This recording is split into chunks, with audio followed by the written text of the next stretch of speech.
안녕하세요. 김영지 목사입니다. 이 영상은 성경 통독하시는 데 도움을 드리기 위해 마련한 영상입니다. 통독을 하면서 익숙하지 않은 배경과 내용들로 인해 어려움을 겪는 성도분들이 조금이나마 도움이 될까 싶어 마련한 것인데요. 조금만 관심을 기울이시면 읽으시는 데 유익이 있을 겁니다. 그럼 오늘 읽을 부분에 대한 안내를 해드리겠습니다.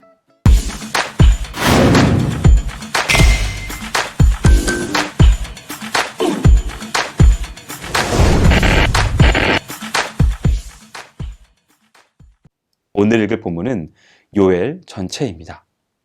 요엘은 남유다의 제8번째 왕인 요아스의 통치 시기에 선포된 말씀으로 여호야다 제사장의 노력에도 불구하고 패역을 행하는 남유다에게 임한 재앙에 대해 요엘이 회개를 촉구하는 내용입니다. 1장은 남유다에 임한 메뚜기 재앙의 참상과 회개를 촉구하는 내용이 담겨 있습니다. 1절에서 4절은 남유다 백성들이 경험한 메뚜기 재앙이 하나님의 징계임을 말하며 이를 후 시대에까지 전할 것을 요구하는 부분입니다. 사실 메뚜기 재앙은 남유다에만 임한 것이 아니라 팔레스타인 전역에 임한 것이었습니다. 그러나 요엘 선지자만이 이를 단순한 재앙으로 보지 않고 여호와의 날의 예표로 보아 유다 백성들에게 경고하는 것입니다. 물론 이것은 이에 대해 하나님이 요엘 선지자에게 특별히 계시해 주셨기 때문이겠지만 다르게는 하나님의 경고로 볼 줄 아는 영적 안목이 그에게 있었음을 보여주는 것입니다. 5절에서 20절은 메뚜기 재앙의 참상에 대해 보다 구체적으로 서술하면서 각계각층의 남유다 백성들에게 애통할 것을 촉구하는 부분입니다. 요엘 선지자는 메뚜기 재앙으로 인한 참상을 일반 백성들과 농부에 이르기까지 각 계층의 사람들이 입은 피해 상황을 구체적으로 묘사한 후 나아가 그 피해가 동물과 식물을 포함한 전 피조계까지 임하였음을 언급합니다. 이는 1차적으로 남유다 백성 전체의 죄의 심각성을 보여줌과 동시에 이에 대한 하나님의 심판의 위험을 나타냅니다. 나아가 만물의 영장이며 대표인 인간의 범죄의 영향이 필연적으로 피조계 전체에 미치게 됨을 보여줍니다. 한편 요엘 선지자가 남유다 백성에게 회개할 것을 촉구한 것은 장차 이 재앙들보다 더 무서운 여호와의 날의 심판을 받지 않도록 하기 위해서입니다. 이 때문에 요엘 선지자는 제사장들의 주도하에 모든 백성이 참여하여 금식을 선포한 성회를 가질 것을 요구하는데 이러한 방식의 성회는 국가적인 위기가 거쳤거나 혹은 국가적인 범죄를 회개하는 경우에 시행되어졌던 것으로서 회개의 시급성을 잘 드러내주고 있습니다. 이 장은 여호와의 심판 경과와 회개를 촉구하고 이에 관한 축복을 말씀하고 있는 장입니다. 1절에서 11절은 메뚜기 떼가 남유다 땅을 엄습해 올 때의 가공할 상황에 대해 묘사하면서 장차 도래할 여호와 날의 심판에 가공할 성격에 대해 소개하고 있습니다. 즉 메뚜기 재앙은 여호와의 날 심판 전체의 예표로서 메뚜기 떼는 하나님에 의해 이스라엘 땅을 유린할 이방 군대를 예표하는 것으로 묘사되고 있습니다. 요엘 선지자는 먼저 그날이 임박하였다는 직접적인 표현과 나팔, 호각 등 전쟁의 계시를 알리는 도구들을 언급하는 간접적인 표현을 병용하여 여호와의 날의 임박성을 강조합니다. 나아가 엄청난 파괴력으로 모든 것을 신속하게 태워버리는 불의 이미지로 여호와의 날의 심판의 위엄과 신속성을 나타냅니다. 또 메뚜기 떼로 비유된 이방 군대의 우수성과 민첩하고도 조직적인 공격력은 여호와의 심판이 그 어느 누구도 피할 수 없는 철저하고도 완벽한 것임을 나타냅니다. 그리고 심판의 주체가 그 누구도 대항할 수 없는 여호와 하나님이심을 밝히고 있습니다.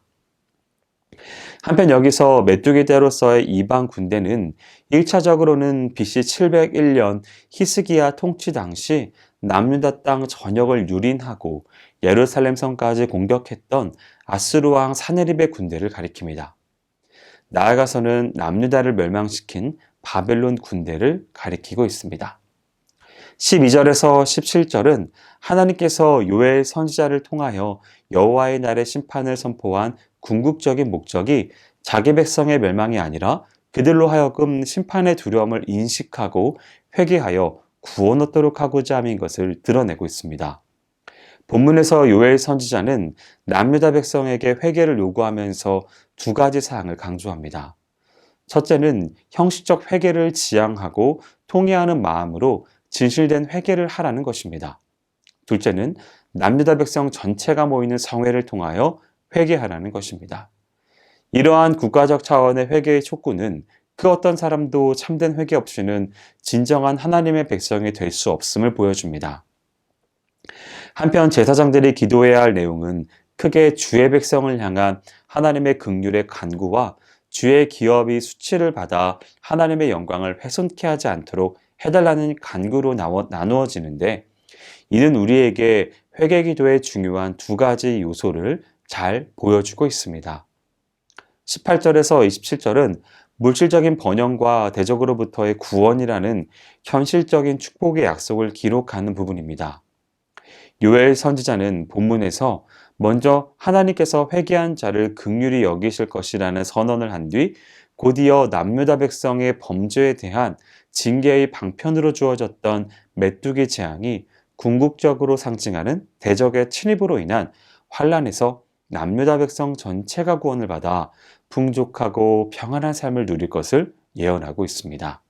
28절에서 32절은 신약시대의 오순절 성령 감림 사건으로 인해 성취될 만민에게 성령이 부어지리라는 약속과 주의 이름을 부르는 자가 얻을 영적 구원에 대해 언급하고 있습니다.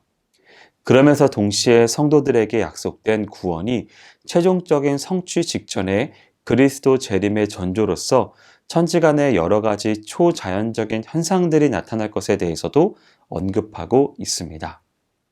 3장은 열방에 대한 심판과 이스라엘의 최후 승리가 약속된 장입니다.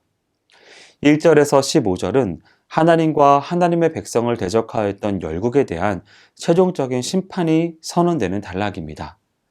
비록 하나님께서 범죄한 이스라엘 백성을 징계하시기 위하여 열국을 심판의 도구로 사용하시지만 마지막 심판 때에는 그들의 악한 행실에 대하여 반드시 징벌하실 것을 말씀하십니다. 요엘은 본 단락에서 예언된 열국 심판의 원인이 하나님의 백성인 남유다 백성들에게 저질렀던 그들의 악행으로 인한 것임을 밝힙니다. 16절에서 21절은 열국에 대한 심판과 함께 이루어질 하나님의 백성들의 최종적인 승리와 그들에게 주어질 풍성하고도 영원한 축복을 약속하고 있습니다.